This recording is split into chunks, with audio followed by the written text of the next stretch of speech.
Bonjour, alors je vous propose dans cette vidéo de faire un point sur la situation économique à l'automne 2025, de voir où on en est par rapport notamment au risque de récession aux États-Unis. Vous allez le voir, on est dans une situation bien plus complexe qu'on ne l'était en 2000 ou en 2008, avec notamment cette fois la nécessité de prendre en compte une situation géopolitique très spéciale, avec des conflits en cours, un contexte de guerre froide croissant entre les États-Unis et la Chine, des éléments qui n'étaient absolument pas présents sur les deux dernières récessions.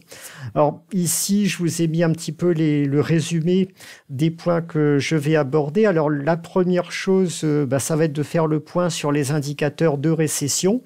On a eu une tentative ratée en fait de récession en 2022 sur fond de choc inflationniste. Alors je vais tout de suite vous montrer ce que ça donne au niveau des indicateurs.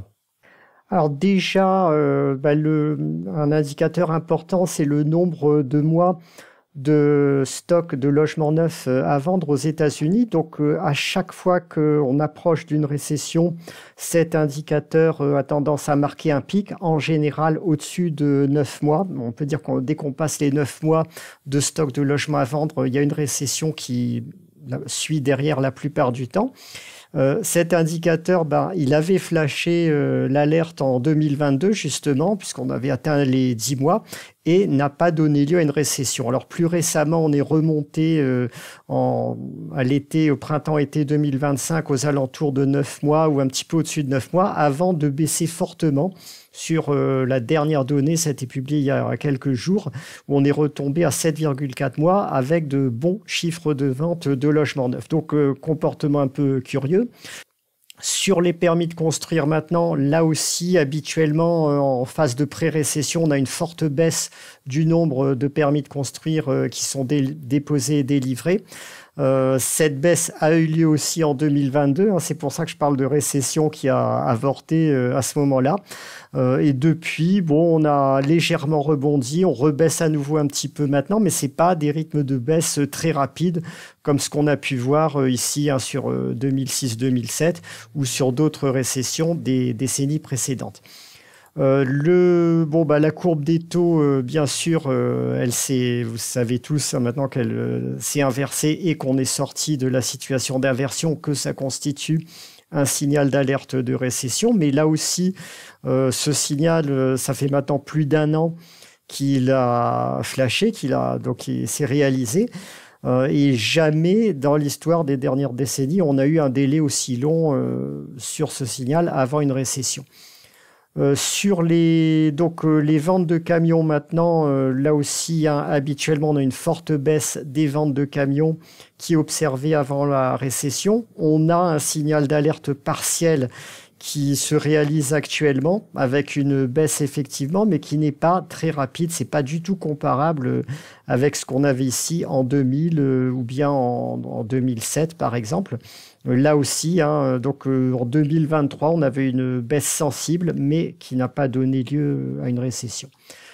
Pour le marché de l'emploi maintenant, vous voyez ici les demandes d'allocation hebdomadaire de chômage, donc la moyenne à 4 semaines.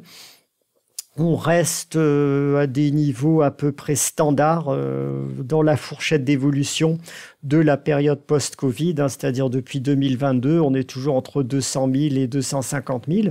On avait une amorce de tendance haussière, là aussi, entre l'automne 2022 et la mi-2023, qui correspondait à ce que j'appelle la récession avortée, qui n'a pas abouti. Depuis, ça s'est assagi.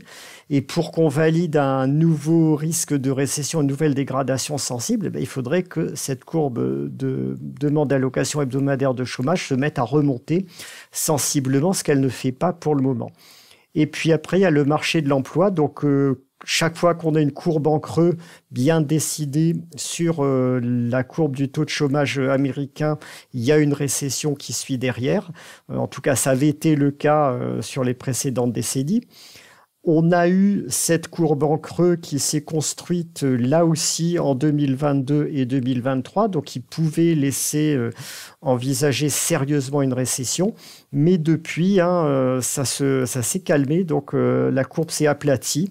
Ici, on était à 4,2% en juillet 2024, on est à 4,3% en août 2025, donc il y a plus de hausse, il y a vraiment depuis ce moment-là, et ça remet en cause, au moins en partie, le signal de récession qui est donné par l'indicateur. Donc voilà pour ces quelques points. Les prévisions de croissance pour le troisième trimestre 2025 sont bonnes. Donc prévision de la Fed d'Atlanta à plus de 3% par an en rythme annualisé. On ne peut certainement pas accuser la Fed d'Atlanta d'être pro-Trump, vu le président de cette institution, Raphaël Bostic, qui est un Afro-Américain gay, donc qui n'est certainement pas dans le camp de Donald Trump. Je pense qu'il ne s'en cache pas.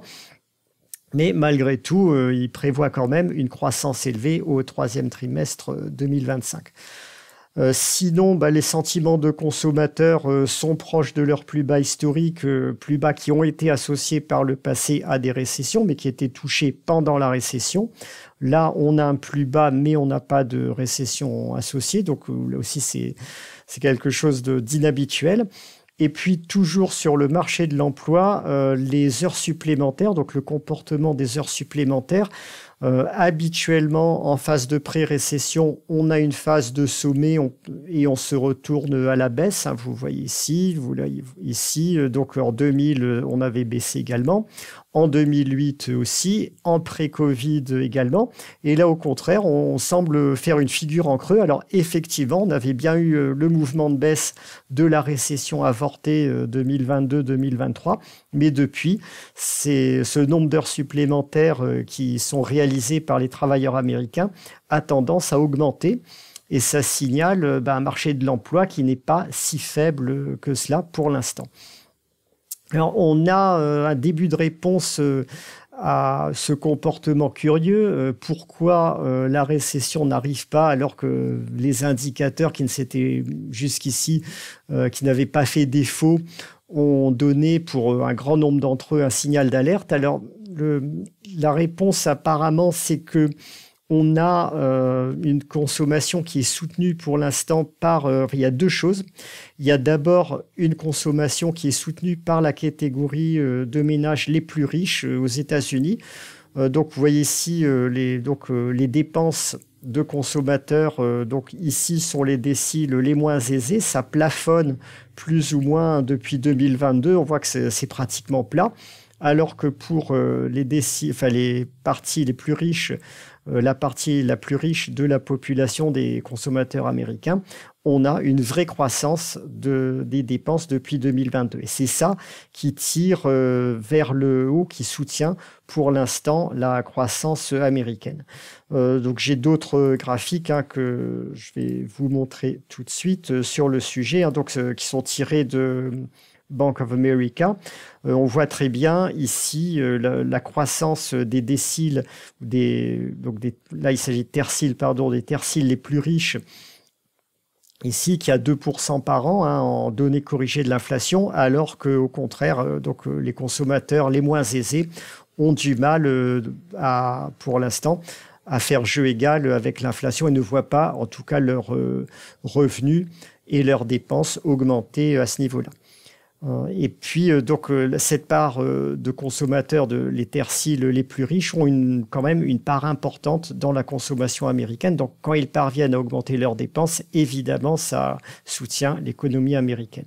Il y a un autre facteur aussi qui est que pour l'instant, l'excédent de trésorerie des ménages américains accumulés pendant le Covid n'est pas encore totalement dépensé. Donc ici, c'est le niveau inflation ajusté avec la courbe en tiré vert. Et donc, vous voyez que l'ensemble des ménages américains, cette fois y compris la catégorie aux plus bas revenus, reste excédentaire en trésorerie par rapport à la période pré-Covid. Donc, il y a des éléments de soutien qui, pour l'instant, existent sur l'économie américaine. L'autre facteur, ce sont les dépenses des sociétés type Nvidia, donc des méga caps américaines en matière d'intelligence artificielle. Ce sont des dépenses qui atteignent plusieurs centaines de milliards de dollars par an, hein. On évoque des chiffres de 300 à 400 milliards de dollars.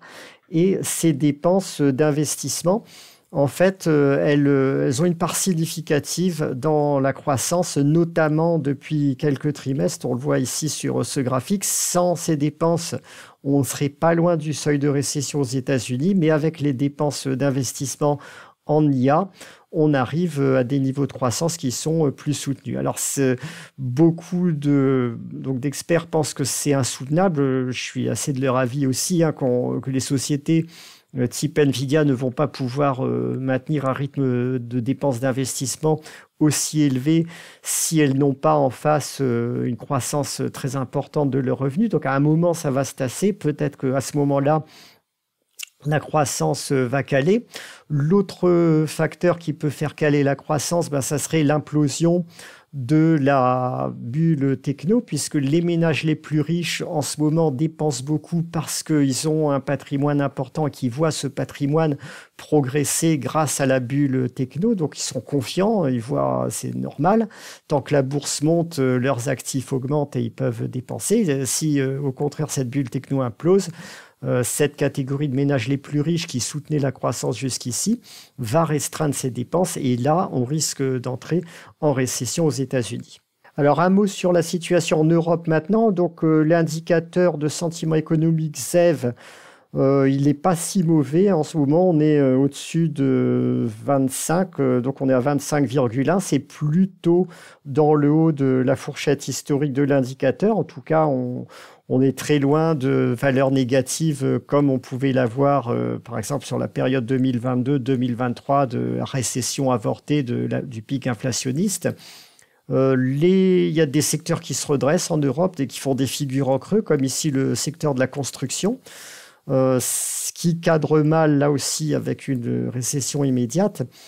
Et au niveau des PMI manufacturiers, il y a un certain nombre de pays qui connaissent un redressement, pas vraiment la France évidemment, mais l'Allemagne par exemple, ici vous voyez, voit son PMI manufacturier commencer à se redresser. Le PMI composite aussi qui progresse en Allemagne, donc les deux indicateurs sont favorables. Et au niveau de l'Europe entière maintenant, donc le PMI manufacturier dessine une figure en creux, commence à remonter sensiblement, même si sur le dernier mois, il y a une petite correction. Donc on n'a pas une situation en Europe qui est spécialement mauvaise. Donc voilà pour le panorama actuel. Vu les données qu'on a, j'aurais tendance à dire qu'on n'a pas d'alerte de récession immédiate dans les mois qui viennent aux États-Unis. Personnellement, sur mon propre PEA, j'ai quand même augmenté un peu la part de liquidité. Je reste quand même majoritairement investi parce qu'il y a un risque de plus en plus marqué d'implosion de la bulle techno aux États-Unis. Les valorisations, ici vous avez le Shiller Price Earning Ratio du SP500 qui est vraiment extrêmement élevé. D'autres indicateurs sont exactement dans la même situation. Voilà, le price to sell ratio du SP500 est lui aussi extrêmement haut. Et puis le ratio capitalisation sur PIB américain est aussi sur ses plus hauts historiques, bien loin devant le pic de la bulle Internet des années 2000. Donc tous ces ratios-là sont extrêmement élevés, sont inquiétants pour le futur et donc forcément cette bulle techno va imploser. Bon, je ne suis pas capable de vous dire exactement quand, donc j'ai quand même quelques liquidités pour me protéger à ce niveau-là parce que le problème c'est qu'il y a d'autres pays qui ont vu leur ratio de valorisation progresser, qui étaient décotés jusqu'ici. mais qui maintenant le sont moins. Si vous avez par exemple le ratio de la Pologne, on voit qu'on n'est plus tout à fait au niveau de septembre 2022. On peut faire la même observation pour des pays asiatiques comme Singapour. Les ratios de valorisation de Singapour ont sensiblement progressé. Le ratio CAPE est passé de 13 à 21. Donc, c'est pas encore, on est encore loin des hautes fourchettes historiques de l'indicateur, mais il y a quand même, on n'est plus à des niveaux bas de fourchette. Donc, si les indices américains devaient lâcher, je pense qu'il y aurait une correction qui se déclencherait un petit peu sur une grande majorité d'indices, y compris des indices qui étaient en bas de cycle il y a 2 ans. Alors, ça n'empêche pas que le cycle haussier sur ces indices qui étaient en bas de cycle début 2020 n'est sans doute pas terminé, mais on peut avoir une correction intermédiaire et après, le cycle haussier reprendrait. Alors, dans ce contexte, qu'est-ce qu'on fait? Là, je vais aborder ce dont je n'ai pas encore parlé, c'est-à-dire la situation géopolitique et les conséquences énergétiques du nouveau cycle de développement de l'intelligence artificielle. Alors, le contexte géopolitique, on a une guerre froide USA-Chine croissante qui crée un contexte inflationniste. Alors, j'ai regardé par curiosité comment s'étaient comportés les indicateurs d'inflation au moment de l'entrée en guerre, Deuxième Guerre mondiale aux États-Unis, donc après Pearl Harbor en 1941-1942, et pour la Grande-Bretagne, donc c'était un peu plus tôt, 1940. Dans les deux cas, presque instantanément, dès que l'effort de guerre a fortement augmenté, il y a eu des taux d'inflation au-dessus de 10% pendant 2 ou 3 ans sur ces pays. Alors, on n'est pas dans la même situation, bien sûr, on n'est pas dans un contexte de guerre mondiale à haute intensité, mais de façon atténuée, on est dans une phase où les pays augmentent leurs dépenses militaires sensiblement. Et ça crée des tensions ça va créer, à mon avis, des tensions inflationnistes.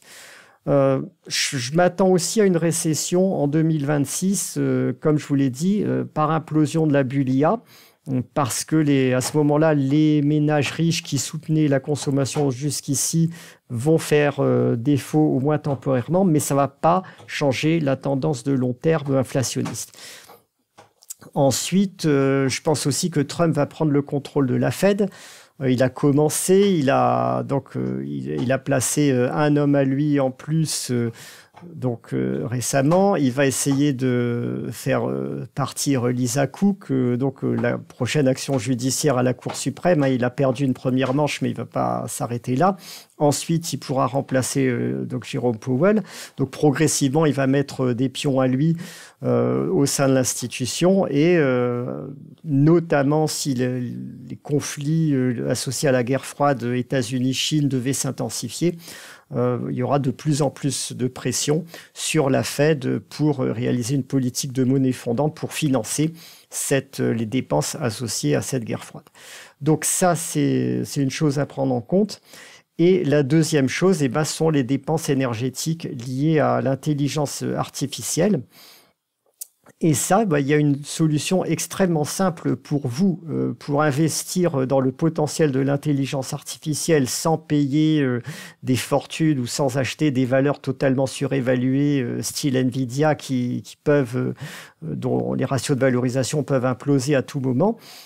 C'est d'aller sur le secteur énergie, d'acheter des valeurs du secteur énergie, parce qu'on va avoir des besoins très importants à ce niveau associés à l'intelligence artificielle. Donc, il y a des estimations qui mentionnent, rien que pour les USA, 100 gigawatts de nouvelles demandes d'ici 2030. Ça serait une croissance qui serait de l'ordre de 20% de la demande en électricité aux États-Unis. C'est énorme, donc il faudra pour ça construire beaucoup de nouvelles centrales. Ça va certainement pas être uniquement des énergies renouvelables. Les énergies renouvelables seront une toute petite partie de la demande. Bon, l'agence l'IEA est un petit peu plus modeste. Elle parle d'une hausse de 945 TWh, donc ça fait à peu près 110 gigawatts, mais ça correspond quand même à la demande. Donc 110 gigawatts, ça c'est pour l'ensemble du monde. Donc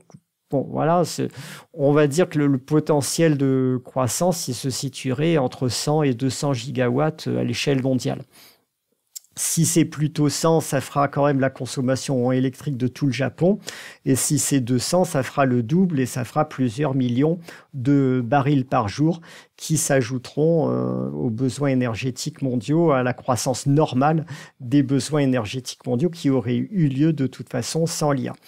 Donc, il y a de gros besoins en énergie.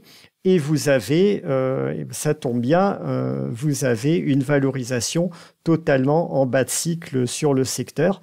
Donc, vous voyez ici les ratios. Je vais zoomer un petit peu sur ce graphique. On va le grossir un petit peu à 1400. On voit ce que ça donne une fois qu'on zoome. Donc là, vous avez le ratio entre l'indice mondial des valeurs pétrolières et le SP500. Donc, on est retombé sur ce ratio au bas de cycle où on était quasiment retombé au niveau de 2021, donc à des niveaux extrêmement bas. Donc, en ce moment, vous trouvez plein de valeurs du secteur énergie, très bon marché. Mes abonnés aux différentes lettres en savent quelque chose et profite d'excellents dividendes et d'excellents potentiels de plus-value sur pas mal de valeurs pétrolières ou gazières ou mines de charbon. Voilà. Donc, il y a beaucoup de choses à faire sur ce secteur en liaison avec l'intelligence artificielle. Ensuite, le deuxième point essentiel que je voulais aborder dans cette vidéo qui peut contrecarrer à terme l'effet récession, l'effet déflationniste d'une récession, c'est le contexte géopolitique. On est, bon, il y a bien sûr à la base de tout le conflit entre États-Unis et Chine. Et lié à ce conflit-là, on a le conflit Russie-Ukraine, qui est un proxy dans lequel la Chine va aider la Russie et les États-Unis aident indirectement l'Ukraine. Alors au début de ce conflit, l'opinion publique américaine était plutôt isolationniste, était même assez fortement isolationniste. C'est en train de changer et ça, du coup, je pense que ça explique aussi le changement progressif de ligne de Donald Trump. Jusqu'ici, Donald Trump espérait être, en étant conciliant avec Vladimir Poutine, trouver un accord avec lui, quitte à demander à l'Ukraine de céder du terrain, à obliger l'Ukraine de céder du terrain pour ramener la Russie, éloigner la Russie de la Chine et la ramener dans le giron américain, plus ou moins. Ça a complètement échoué jusqu'ici. Et maintenant, il y a de plus en plus d'électeurs républicains. Donc, ce rapport parle d'un shift, d'un changement de 21%. Donc, c'est énorme. Donc, maintenant, on a 51% des électeurs républicains qui sont pour le soutien militaire à l'Ukraine. Donc, une majorité. Donc, il y en a même 6 sur 10 maintenant qui souhaitent ici un soutien en armes et donc en équipement militaire. Donc ça augmente de plus en plus. Donc ça c'est en global, pas seulement les électeurs républicains, mais même chez les républicains maintenant, on a une majorité en cette faveur. Donc les États-Unis sont nettement plus va-t-en-guerre qu'ils ne l'étaient il y a 2 ou 3 ans. Dans les faits, on observe aussi une implication croissante du bloc occidental dans le conflit au fil du temps. Au début, en 2022, c'était juste des sanctions. On disait pas question de livrer des armes. Puis progressivement, l'Occident s'est mis à livrer des armes à l'Ukraine. On disait, ok, mais ce sont juste des armes défensives, pas question d'aller dans le territoire russe, de toucher à quoi que ce soit en dehors de l'Ukraine. Puis progressivement, on a commencé à autoriser l'Ukraine à faire des frappes à proximité, donc à l'intérieur du territoire russe, mais pas trop loin. Et puis, depuis, toutes les lignes rouges sont en train de sauter, puisque maintenant, l'Ukraine se met à frapper toutes les raffineries russes, y compris des raffineries à plusieurs milliers de kilomètres, donc complètement à l'intérieur du territoire russe, avec de gros drones. C'est pas des petits jouets, c'est pas des petits DJI. Donc, ils disposent de une grosse capacité d'emport. Et ça ne se fait certainement pas sans l'aval des États-Unis. Bon, l'Europe n'a pas voix au chapitre hein, là-dedans. L'Europe ne fait que suivre son suzerain, qui est américain.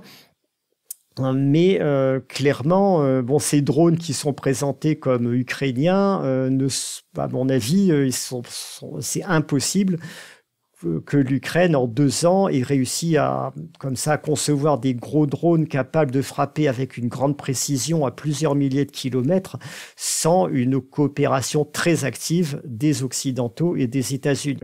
Face à ça, la Russie, pour l'instant, n'a pas réagi plus que ça. Elle continue sur sa stratégie précédente. Donc, je pense que tant que la Russie parvient encore à conserver l'avantage et à gagner du terrain en Ukraine, elle ne prendra pas le risque d'aller au-delà, c'est-à-dire d'attaquer certains pays de l'OTAN, notamment des pays de l'Est, de la bordure Est de l'OTAN.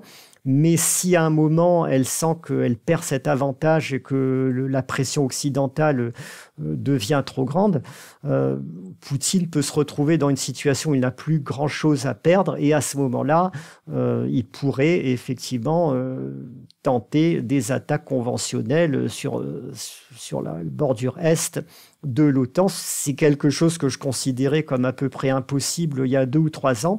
Et que maintenant, je ne considère plus du tout comme impossible à une échéance de 1 an ou 2.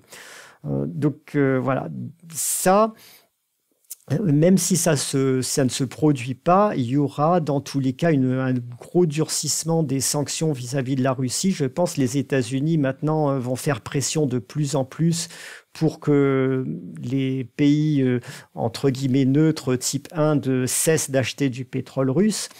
Ils vont continuer les bombardements via leur allié ukrainien sur les raffineries, etc. Donc tout ça crée un contexte de tension géopolitique croissante qui est clairement favorable au secteur pétrolier, qui est favorable à l'or et qui est favorable aux raffineurs aussi qui auront un rôle stratégique en Europe. Alors je vous donne une petite idée au passage. Il y a Esso, la raffinerie Esso en France qui va distribuer son 2e super dividende de 60 € pour préparer la revente de la part d'Exxon à North Atlantic. Une fois que ce super dividende sera détaché, le cours d'Esso devrait retomber aux environs de 30-35 €. On est à 95 à peu près en ce moment.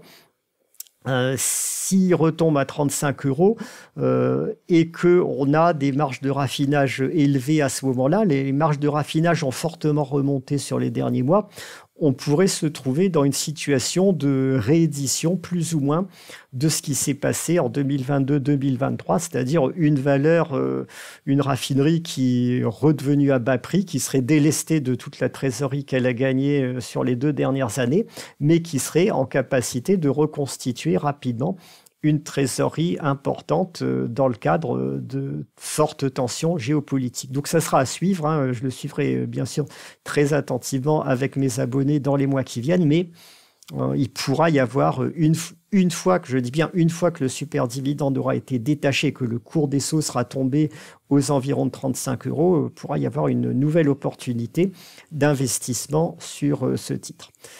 Et puis sur d'autres raffineries également, bien entendu. Hein. Donc ça, c'est pour donner un exemple parmi de nombreuses autres opportunités possibles. Ici, j'en profite pour vous montrer un graphique de ce qui se passe lorsqu'un pays se met à participer activement à une guerre. Donc, c'est sur les États-Unis donc dans les années 40. Et vous voyez que la croissance des États-Unis en 1941, 42, 43, en termes de croissance du PIB, a été extrêmement impressionnante. On a eu des croissances à ce moment-là de plus de 15% par an. Donc si on devait avoir un fort accroissement de l'effort de guerre et du déficit public américain associé, ça pourrait contrer temporairement, ou ça pourrait même contrer efficacement une entrée en récession qui se produirait en 2026, qui serait liée à l'implosion de la bulle techno. Donc il ne faut pas, sous prétexte qu'il y a un risque de récession, se mettre à passer à 100% cash, abandonner toutes ces positions, parce qu'on a besoin de garder des protections anti-inflation, notamment en or, en pétrole ou autres actifs anti-inflation qui sont stratégiques en cas de flambée de conflits, notamment sur Russie-Ukraine ou ailleurs. Et ensuite, on pourrait avoir une récession d'assez courte durée si on a ce phénomène dont je vous parle, hein, d'augmentation sensible de l'effort de guerre des États-Unis et de ses alliés, qui ferait flamber les déficits publics, mais qui relancerait aussi la croissance. Donc voilà pour ce point économique et par la force des choses aussi géopolitique, hein. C'est assez complexe comme situation. C'est sûr que c'est beaucoup moins clair. Je ne peux pas vous donner de réponse aussi claire que ce que j'avais donné en 2007 lorsque j'avais le blog Tropical Bear, parce que là, c'était une situation très, très simple. Et là, il y a beaucoup plus de paramètres en jeu. Donc voilà, en résumé, je m'en tiens à ma ligne, j'évite le secteur techno-US parce que je n'investis pas dans des secteurs surévalués, je reste investi sur les secteurs en bas de cycle, le pétrole, les pays émergents, les small mid caps value parce que le secteur manufacturier peut se redresser même en Europe. Et évidemment, on reste très attentif au comportement du secteur techno-américain, des indices techno-américains. Il ne faudra pas hésiter à reconstituer 30-40% de liquidité si on a des signes plus précis d'implosion de cette bulle, de reflux de l'appétit pour le risque des investisseurs dans les mois à venir. Et à ce moment-là, si ça se produit, on pourra jouer sur les deux tableaux, rester investi en partie sur les secteurs en bas de cycle et en même temps prendre des positions baissières sur des indices comme le CAC 40 ou le SP500 pour profiter du repli des multiples de valorisation.